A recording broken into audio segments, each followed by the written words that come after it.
Good morning friends, मैं अभिषेक दीक्षित एक बार फिर से आप सभी का कॉन्सेप्ट टाइम के इस प्लेटफॉर्म पर स्वागत करता हूं। दोस्तों, आज हम वहीं से बात शुरू करेंगे जहां पिछली वीडियो में हमने बात ख़त्म की थी।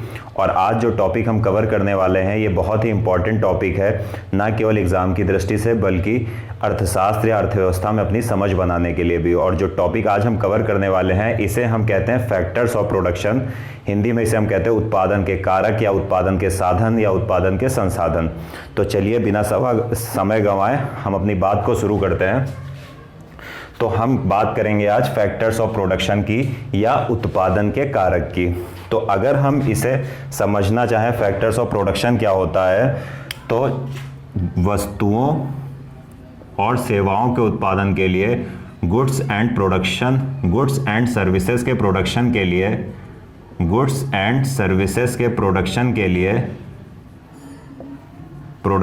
लिए अगर हम किसी भी वस्तु या सेवा का उत्पादन कर रहे हैं तो हमें कुछ एलिमेंट्स की ज़रूरत होती है, हमें कुछ तत्वों की ज़रूरत होती है। और इन्हीं तत्वों को जब हम एक साथ लाते हैं तो वस्तुओं और सेवाओं का उत्पादन संभव होता है।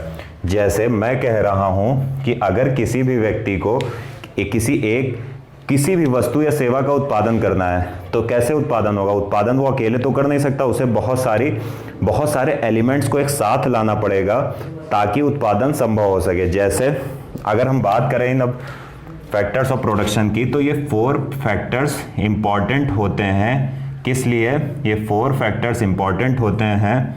किस लिए? प्रोडक्शन को संभव बनाने के लिए। ये 4 फैक्टर्स कौन से होते हैं, जरा इनकी बात कर लें। तो जो पहला फैक्टर होता है इसे हम बोलते हैं लैंड या हिंदी में भूमि। जो दूसरा फैक्टर होता है उसको हम बोलते हैं लेबर या हिंदी में हम कहें तो इसे हम श्रम बोलते हैं। जो तीसरा फैक्टर प्रोडक्शन के लिए ज़रूरी होता है इसे हम बोलते हैं कैपिटल यानी हिंदी में अगर हम इसको कहें तो हम इसको पूंजी कह सकते हैं। और जो चौथा और सबसे इम्पॉर्टेंट फैक्टर होता है वो होता है एंटरप्रेन्योरशिप।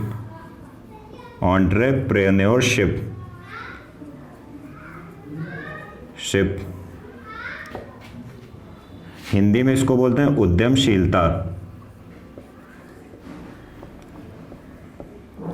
ये हमने समझ लिया कौन से वो 4 कारक हैं या 4 फैक्टर हैं जिनको एक साथ लाने पर प्रोडक्शन संभव होता है। और इन्हीं चारों फैक्टर को एक साथ लाकर चूंकि प्रोडक्शन संभव होता है, इसीलिए इन्हीं 4 फैक्टर्स को हम क्या बोलते हैं? Factors of production.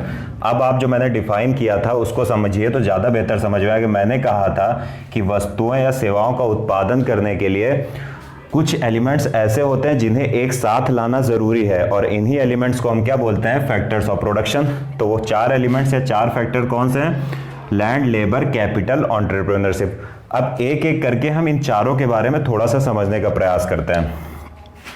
अब अगर हम बात करें लैंड की या भूमि की, तो जो नॉर्मली आप इसका मतलब जानते हैं, जैसे ही कोई कहता है लैंड, आपका जो दिमाग काम करता है वो ज़मीन या धरती से होता है। लेकिन एक बात याद रखिएगा कि इकोनॉमिक्स में लैंड का मतलब धरती नहीं होता है। इकोनॉमिक्स में लैंड को अगर हम एक वर्ड में डिफाइन करना चाहें तो हम इसे कह सकते हैं नेचुरल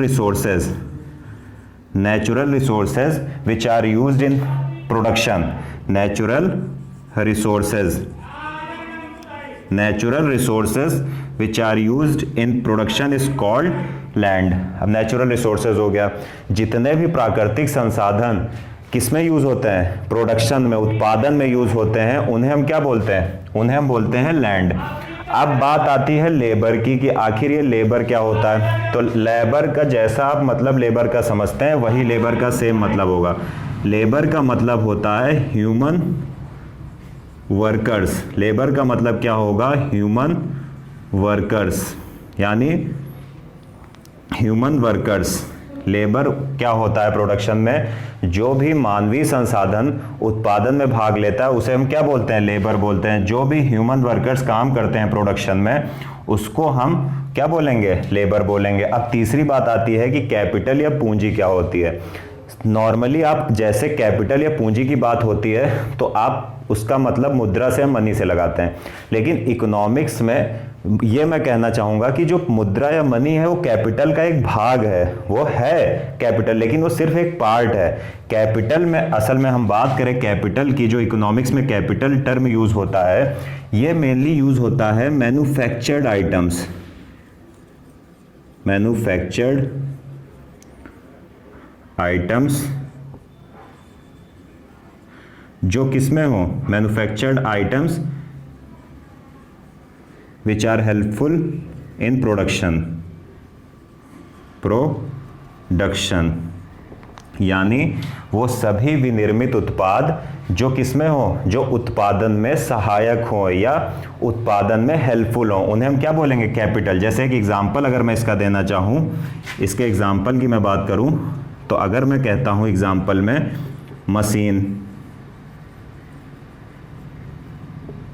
मशीन हो गया, इसी तरह हम कुछ भी टूल्स ले सकते हैं, ये सब क्या हो गए, ये सब हो गई आपकी कैपिटल।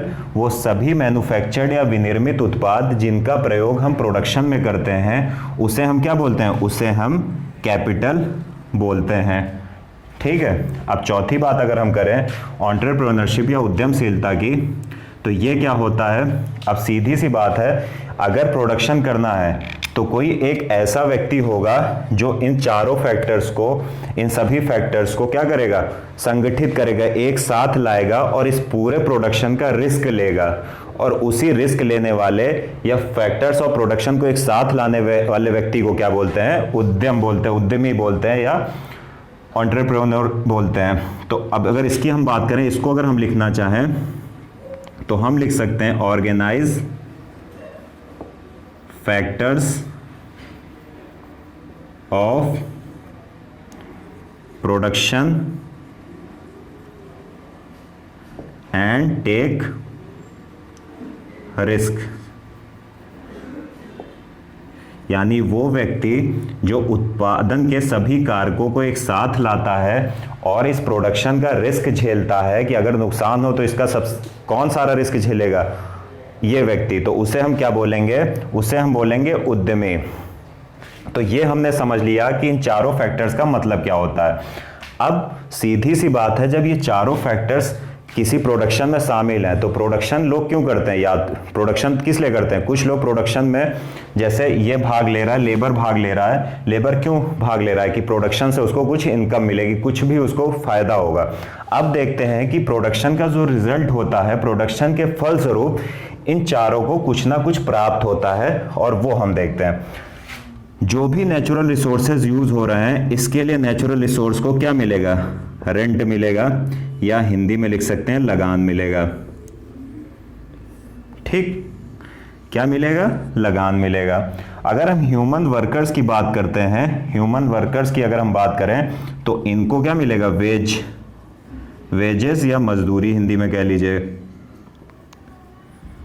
प्रोडक्शन के फलस्वरूप जो फैक्टर्स ऑफ प्रोडक्शन को लाभ होता है या कुछ प्राप्त होता है, वो क्या होता है, जो लैंड होती है या भूमि होती है उसको लगान या रेंट मिलता है, लेबर को वेजेस या मजदूरी मिलती है, कैपिटल को इंटरेस्ट मिलता है या ब्याज मिलता है। ठीक है। और जब प्रोडक्शन होता है, कुछ भी वस्तु या सेवा का, किसी भी वस्तु या सेवा का उत्पादन किया जाता है, तो जो उद्यमी होता है, जो प्रोडक्शन करा रहा है, जो सारा रिस्क ले रहा है, उसको क्या मिलता है इस प्रोडक्शन के फलस्वरूप, उसको मिलता है प्रॉफिट या लाभ। तो ये हमने क्या समझा, ये हमने समझा factors of production. Factors of production ये हमने समझ लिया। अब मैं क्या करूंगा, ये तो हमने थोड़ा थ्योरी समझी है, अब मैं एक डायग्राम ड्रॉ करूंगा और उस डायग्राम से इस टॉपिक को और बेहतर ढंग से मैं कवर करने की कोशिश करूंगा। अगर मैं एक छोटा सा डायग्राम बनाने की कोशिश करता हूं, तो शायद ये चीजें और बेहतर ढंग से समझ में आ जाएं। इसको मैंने इरेज नहीं किया है क्योंकि इससे अभी हम समझेंगे थोड़ा सा। अगर मैं कहता हूं कि ये एक क्या है, ये एक आम का पेड़ है, ठीक है, और इसमें क्या लगे हैं, इसमें आम लगे हुए हैं। ये एक आम का पेड़ है और इसमें क्या लगे हुए हैं, इसमें आम लगे हुए हैं, ठीक है। और एक व्यक्ति यहाँ पर, एक कोई आदमी यहाँ पर खड़ा हुआ है, एक कोई आदमी एक खड़ा हुआ है जो इन आमों को तोड़ रहा है। एक आदमी कोई खड़ा हुआ है जो आमों को तोड़ रहा है और ये आम को तोड़कर कहाँ पर रख रहा है, ये आम को तोड़कर एक ट्रैक्टर है और उस ट्रैक्टर में ये आम को क्या कर रहा है, रख रहा है। एक आदमी आम के पेड़ से आम तोड़ रहा है और ट्रैक्टर में रख रहा है। यहां पर देखिए इसने कुछ आम रख भी दिए, ये मान के चलते हैं, ठीक है, इसने आम रख दिया ट्रैक्टर ट्रॉली में। और इस पूरे काम को, जो भी ये काम हो रहा है पेड़ से आम तोड़कर ट्रैक्टर ट्रॉली में रखने का, इसको एक आदमी यहां पर खड़े होकर देख रहा है। ये सेठ टाइप आदमी है जो थोड़ा धनी आदमी है और ये काफ़ी अमीर है, इसलिए कमर पर हाथ रख के इस पूरे काम को यहाँ पर क्या कर रहा है, ये देख रहा है। तो अब हम समझेंगे कि फैक्टर्स ऑफ प्रोडक्शन क्या होते हैं। मैंने कहा कि factors of production natural resources होते हैं, तो यहाँ पर factors of production natural resources क्या हो गए, आम हो गए, इसको हम बोल सकते हैं लैंड, ठीक। उसके बाद जो व्यक्ति इन आमों को तोड़कर ट्रॉली में रख रहा है, तो ये क्या हो गया, ये हो गया लेबर आपका, ठीक। उसके बाद जो भी मशीन इस प्रोडक्शन में, इस प्रक्रिया में यूज हो रही हैं, उस मशीन को हम क्या बोलेंगे, उस मशीन को हम बोलेंगे कैपिटल, ठीक। और ये जो सारा काम कौन करवा रहा है, जो जोखिम ले रहा है, जो रिस्क ले रहा है, कि जो व्यक्ति ये रिस्क ले रहा है कि इस पूरी प्रोसेस में अगर कोई नुकसान होगा तो मैं झेलूंगा, मैं वहन करूंगा, तो ये कौन हो गया, एंटरप्रेन्योर या उद्यमी, ठीक। तो क्या हुआ कि किसी भी प्रोसेस, प्रोडक्शन के प्रोसेस में इन चारों फैक्टर्स का होना बहुत जरूरी है। ये चार फैक्टर्स कौन से हैं, land, labour, capital, entrepreneurship. Land का मतलब यहाँ नेचुरल रिसोर्सेज से है और इस नेचुरल रिसोर्सेज के यूज के परिणाम स्वरूप जो इसको क्या मिलता है, इसको रेंट या लगान मिलता है। लेबर भी इस प्रोडक्शन में भाग ले रहे हैं, लेबर को क्या मिलता है, वेजेस या मजदूरी मिलती है। अब जो भी मैन्युफैक्चर्ड या विनिर्मित उत्पाद होते हैं जो किसमें भाग लेते हैं, प्रोडक्शन में भाग लेते हैं, उनको इस प्रोसेस के परिणाम स्वरूप क्या मिलता है, उनको इंटरेस्ट या ब्याज मिलता है। उसी तरह अगर हम एंटरप्रेन्योरशिप की बात करें तो एंटरप्रेन्योर कौन होता है, ये वो व्यक्ति होता है जो इस पूरी प्रोसेस का रिस्क लेता है और इसके परिणाम स्वरूप इसको क्या मिलता है, इसको प्रॉफिट मिलता है। तो उम्मीद है मुझे कि आपको शायद ये समझ में आया हो और इस डायग्राम से और बेहतर आपकी समझ विकसित हुई हो। अगर आपको वीडियो पसंद आ रही हो तो लाइक करिए, चैनल को सब्सक्राइब करिए, अधिक से अधिक शेयर करिए, ताकि ना केवल आप बल्कि और सभी लोग जो इस वीडियो को देखकर अगर कुछ सीख सके तो उनका भी फायदा हो। Thank you very much.